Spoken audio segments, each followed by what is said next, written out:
Sir, मेरे को ना कोई 5-6 साल हो गया सर, मेरे को ना कोई ऐसे मेरे को नाइट फॉल्ट होता रहता है। जी जी जी सर, मेरे को नाइट फॉल्ट होता रहता है और सर मेरे को सपन दोष भी होता है। मेरा नींद है ना वो सर पूरा थोड़ा कमजोर पड़ गया है। चलिए मैं आपको उपाय बताता हूँ।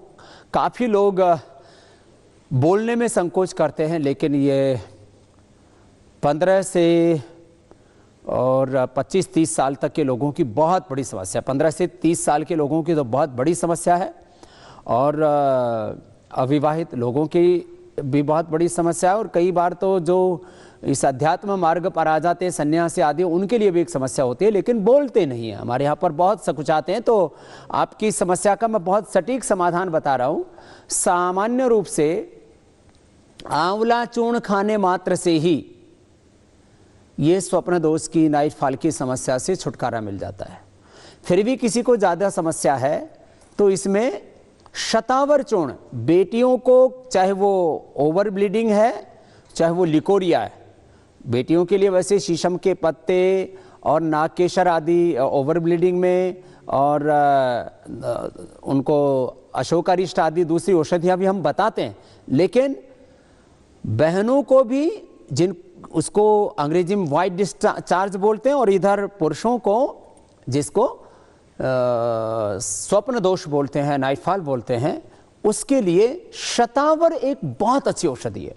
तो 2 से 3 ग्राम शतावर ठंडे दूध के साथ, यदि किसी की कफ प्रकृति है या वात प्रकृति है, सर्दी बहुत लगती है, मसल्स में पेन आदि रहता है, तो थोड़े गुनगुने दूध से भी ले सकते हैं। वैसे जिनको नाइट फॉल रहता है उनको हम गर्म दूध पीने की मनाही करते हैं। एक चम्मच माने 2 से 3 ग्राम शतावर चूर्ण लेने से नाइट फॉल की समस्या से छुटकारा मिल जाता है। गिलोय गोखरू आंवला, इसको रसायन चूर्ण भी बोलते हैं।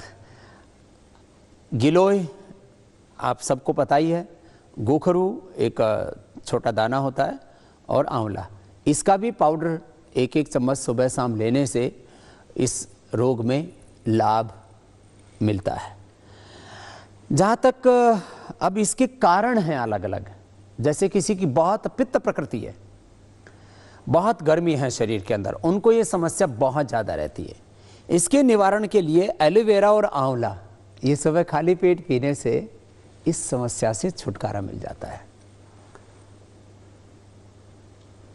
फिर इसमें बड़ी भूमिका रहती है, रात को ज़्यादा खाना ना खाएं, रात को सोते समय भगवत चिंतन करें, ओंकार या गायत्री का जप करके सोएं, ठंडे पानी से हाथ मुंह धो करके शयन करें, तो इस रोग से छुटकारा मिल जाता है।